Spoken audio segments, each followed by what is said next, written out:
Elisha was sitting in his house, and the elders were sitting with him. Now the king had dispatched a man from his presence. But before the messenger arrived, Elisha said to the elders, "Do you see how this murderer has sent to take off my head? Look, when the messenger comes, shut the door and hold the door fast against him. Is not the sound of his master's feet behind him?" And while he was still speaking with them, the messenger came down to him and said, "This trouble is from the Lord. Why should I wait for the Lord any longer?" But Elisha said, "Hear the word of the Lord. Thus says the Lord, tomorrow, about this time, a seah of fine flour shall be sold for a shekel, and 2 seahs of barley for a shekel, at the gate of Samaria." Then the captain on whose hand the king leaned said to the man of God, "If the Lord himself should make windows in heaven, could this thing be?" But he said, "You shall see it with your own eyes, but you shall not eat of it." Now there were 4 men who were lepers at the entrance to the gate, and they said to one another, "Why are we sitting here until we die? If we say, 'Let us enter the city,' the famine is in the city, and we shall die there. And if we sit here, we die also. So now come, let us go over to the camp of the Syrians. If they spare our lives, we shall live, and if they kill us, we shall but die." So they arose at twilight to go to the camp of the Syrians. But when they came to the edge of the camp of the Syrians, behold, there was no one there. For the Lord had made the army of the Syrians hear the sound of chariots and of horses, the sound of a great army. So that they said to one another, "Behold, the king of Israel has hired against us the kings of the Hittites and the kings of Egypt to come against us." So they fled away in the twilight and abandoned their tents, their horses, and their donkeys, leaving the camp as it was, and fled for their lives.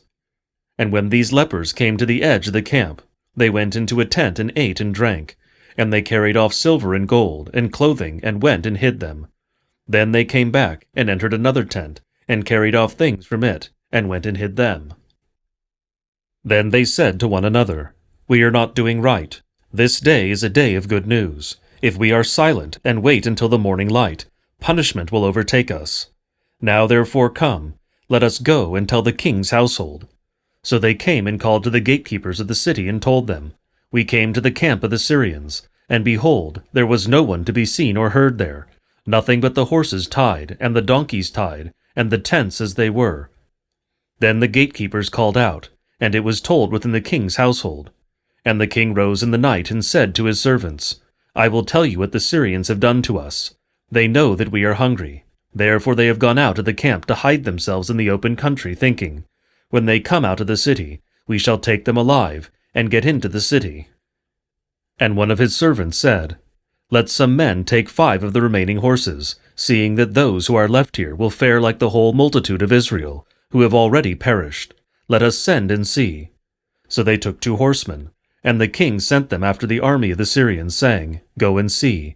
So they went after them as far as the Jordan, and behold, all the way was littered with garments and equipment that the Syrians had thrown away in their haste.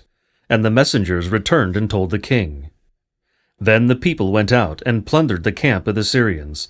So a seah of fine flour was sold for a shekel, and 2 seahs of barley for a shekel, according to the word of the Lord.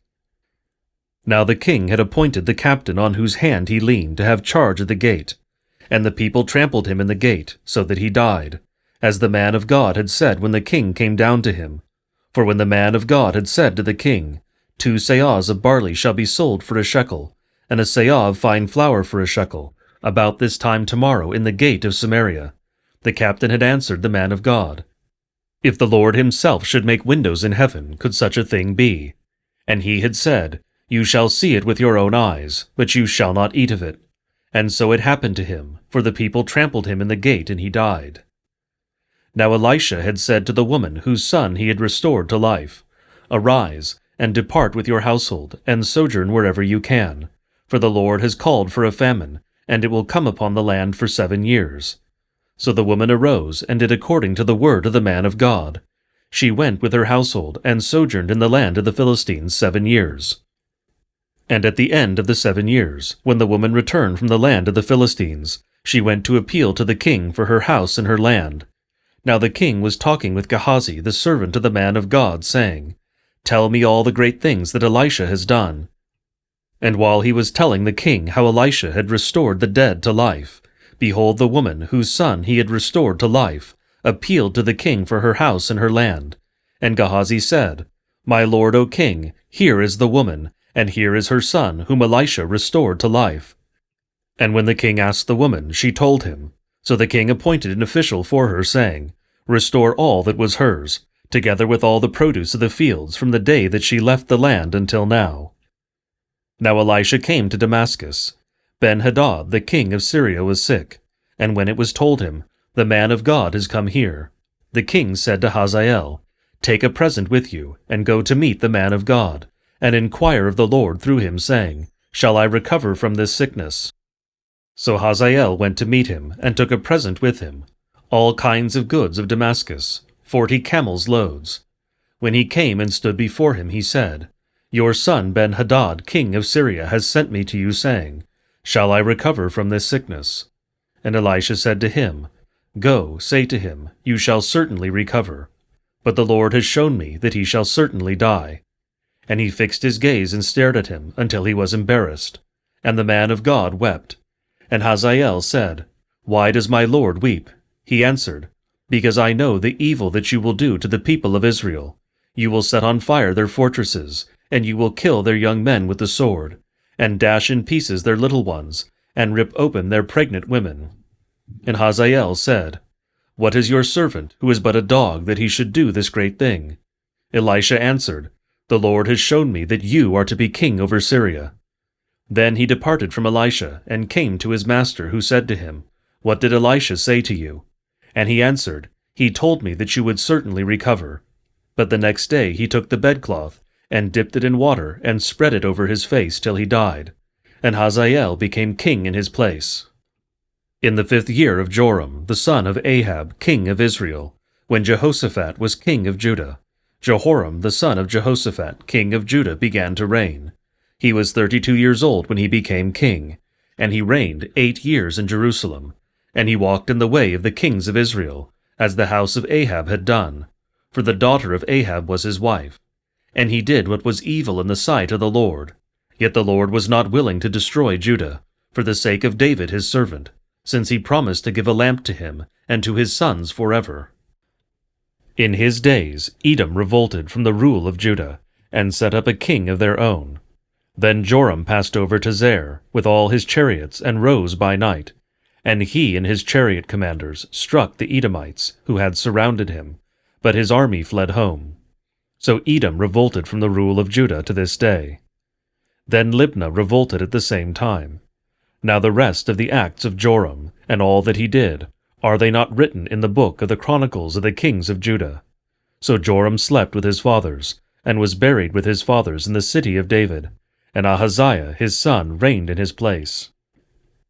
In the 12th year of Joram, the son of Ahab, king of Israel, Ahaziah the son of Jehoram, king of Judah, began to reign. Ahaziah was 22 years old when he began to reign, and he reigned 1 year in Jerusalem. His mother's name was Athaliah. She was a granddaughter of Omri, king of Israel. He also walked in the way of the house of Ahab, and did what was evil in the sight of the Lord, as the house of Ahab had done, for he was son-in-law to the house of Ahab. He went with Joram the son of Ahab to make war against Hazael, king of Syria, at Ramoth-Gilead, and the Syrians wounded Joram, and King Joram returned to be healed in Jezreel of the wounds that the Syrians had given him at Ramah, when he fought against Hazael, king of Syria. And Ahaziah the son of Jehoram, king of Judah, went down to see Joram, the son of Ahab, in Jezreel, because he was sick. Then Elisha the prophet called one of the sons of the prophets and said to him, Tie up your garments, and take this flask of oil in your hand, and go to Ramoth-Gilead. And when you arrive, look there for Jehu the son of Jehoshaphat, son of Nimshi, and go in and have him rise from among his fellows, and lead him to an inner chamber. Then take the flask of oil, and pour it on his head, and say, Thus says the Lord, I anoint you king over Israel. Then open the door and flee. Do not linger. So the young man, the servant of the prophet, went to Ramoth-Gilead, and when he came, behold, the commanders of the army were in council. And he said, I have a word for you, O commander. And Jehu said, To which of us all? And he said, To you, O commander. So he arose and went into the house. And the young man poured the oil on his head, saying to him, Thus says the Lord, the God of Israel, I anoint you king over the people of the Lord, over Israel. And you shall strike down the house of Ahab your master, so that I may avenge on Jezebel the blood of my servants the prophets, and the blood of all the servants of the Lord. For the whole house of Ahab shall perish, and I will cut off from Ahab every male, bond or free, in Israel. And I will make the house of Ahab like the house of Jeroboam the son of Nebat, and like the house of Baasha the son of Ahijah. And the dogs shall eat Jezebel in the territory of Jezreel, and none shall bury her. Then he opened the door and fled. When Jehu came out to the servants of his master, they said to him, Is all well? Why did this mad fellow come to you? And he said to them, You know the fellow and his talk. And they said, That is not true, tell us now. And he said, Thus and so he spoke to me, saying, Thus says the Lord, I anoint you king over Israel. Then in haste every man of them took his garment and put it under him on the bare steps. And they blew the trumpet and proclaimed, Jehu is king. Thus Jehu, the son of Jehoshaphat, the son of Nimshi, conspired against Joram. Now Joram with all Israel had been on guard at Ramoth-Gilead, against Hazael, king of Syria. But King Joram had returned to be healed in Jezreel, of the wounds that the Syrians had given him, when he fought with Hazael, king of Syria. So Jehu said, If this is your decision, then let no one slip out of the city to go and tell the news in Jezreel. Then Jehu mounted his chariot and went to Jezreel, for Joram lay there, and Ahaziah king of Judah had come down to visit Joram. Now the watchman was standing on the tower in Jezreel, and he saw the company of Jehu as he came and said, I see a company. And Joram said, Take a horseman and send to meet them, and let him say, Is it peace? So a man on horseback went to meet him and said, Thus says the king, Is it peace? And Jehu said, What do you have to do with peace? Turn around and ride behind me. And the watchman reported, saying, The messenger reached him, but he is not coming back. Then he sent out a second horseman, who came to them and said, Thus the king has said, Is it peace? And Jehu answered, What do you have to do with peace? Turn around and ride behind me. Again the watchman reported, He reached them, but he is not coming back. And the driving is like the driving of Jehu the son of Nimshi, for he drives furiously. Joram said, Make ready.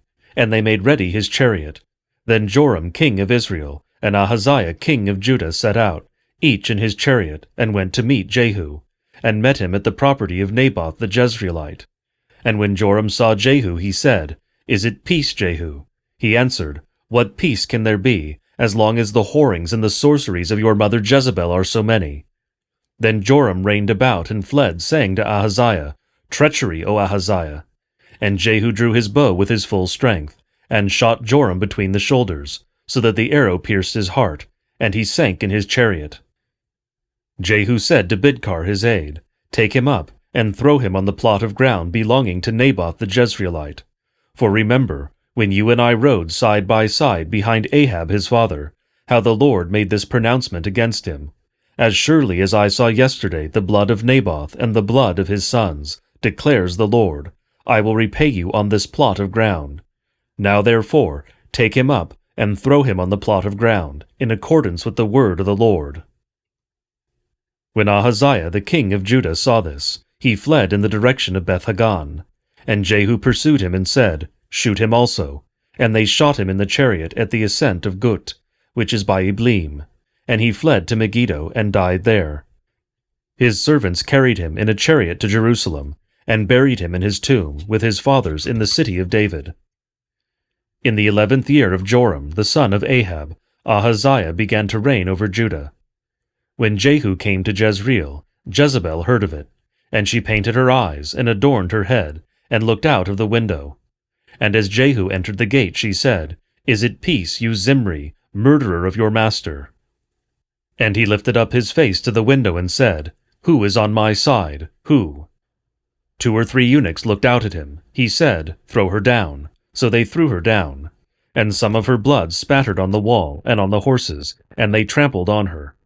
Then he went in and ate and drank, And he said, See now to this cursed woman and bury her, for she is a king's daughter.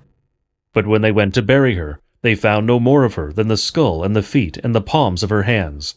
When they came back and told him, he said, This is the word of the Lord, which he spoke by his servant Elisha the Tishbite.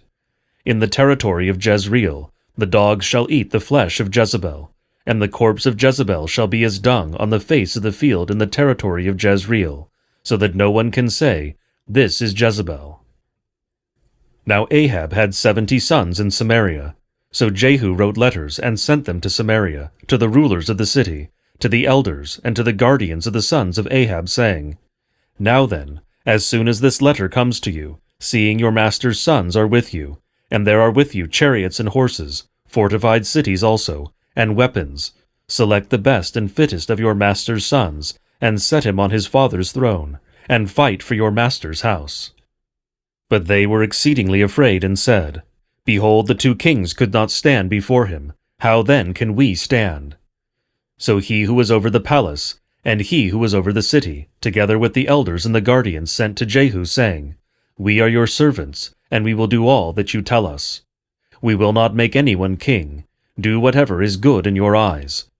Then he wrote to them a second letter, saying, If you are on my side, and if you are ready to obey me, take the heads of your master's sons, and come to me at Jezreel tomorrow at this time. Now the king's sons, 70 persons, were with the great men of the city, who were bringing them up. And as soon as the letter came to them, they took the king's sons and slaughtered them, 70 persons, and put their heads in baskets, and sent them to him at Jezreel. When the messenger came and told him, They have brought the heads of the king's sons, he said, Lay them in 2 heaps at the entrance of the gate until the morning. Then in the morning, when he went out, he stood and said to all the people, You are innocent. It was I who conspired against my master and killed him. But who struck down all these? Know then that there shall fall to the earth nothing of the word of the Lord, which the Lord spoke concerning the house of Ahab. For the Lord has done what he said by his servant Elijah.